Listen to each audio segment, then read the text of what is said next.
এখানে হসপিটাল আলহামদুলিল্লাহ আমরা প্রায় 10 তলা ভিত্তি 10 তলা বিল্ডিং হবে সেইভাবে ভিত্তি আমরা হসপিটাল আলহামদুলিল্লাহ দিয়েছি। শুধু এখানে আন্ডারগ্রাউন্ড আছে। নিচে যখন ঢালাই দিছিলাম তখন ওদেরকে জিজ্ঞেস করছিলাম কি পরিমাণ রড লাগবে নিচের যে ফ্লোরটা, বলে হুজুর 139 টনের মতো রড লাগবে। 139 না 40 টন বলল, 140 যাও 139 যে 140 টন রড এর নিচের ফ্লোরটা ঢালাই দিতে লাগছে। তা যাই হোক আলহামদুলিল্লাহ, হ্যাঁ 3 হ্যাঁ বড় উঁচা। তা যাই হোক এটা কিভাবে হবে এটা কিন্তু চিন্তা করলে আসলে করতে পারতাম না।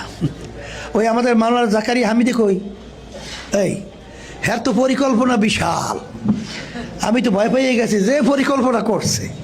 আর আমাদের সেক্রেটারি জেনারেল গোলাম মাওলা সাহেব আল্লাহ বেহেশতে নসিব করুন, ওই আল্লাহর বন্দার যে একটা সাহস জোগাইতো মানে সেটা চিন্তার বাহিরে। তারা বিশাল এক ফর্দ নিয়ে আসছে। আমি চিন্তা করি যদি বেইস করতে যাই তাহলে সেখানে 5-6 কোটি টাকার উপরে লাগবে খালি বেইস করতে না জানি, হ্যাঁ পাইলিং টাইলিং করতে।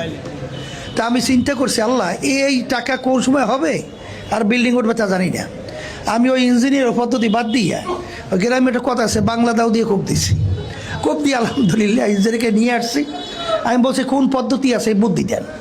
তা বুদ্ধি দিল, দেওয়ার পরে আলহামদুলিল্লাহ এখন তো আলহামদুলিল্লাহ বিল্ডিং 3 তলা পর্যন্ত ছাদ হয়ে গেছে, শুক্রিয়া তার আলহামদুলিল্লাহ।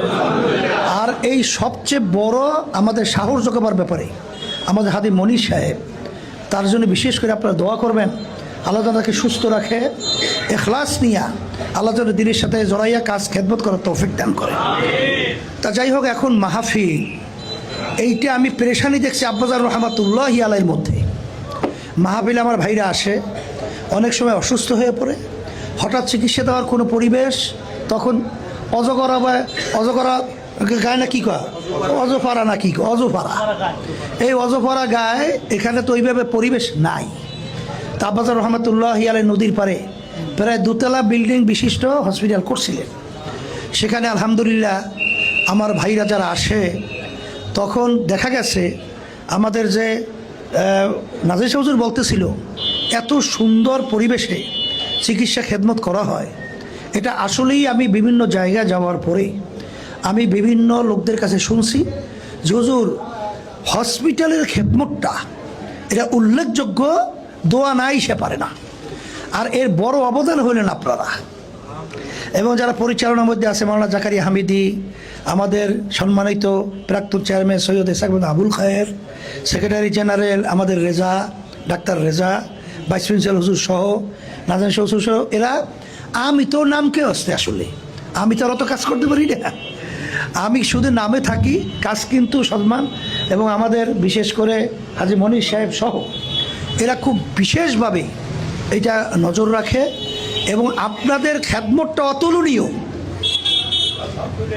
যে তুলনাই করা যায় না। এই জন্য আমরা দোয়া করি বিশেষ করে আপনারা যারা এই খেদমতে নিয়োজিত আছেন সব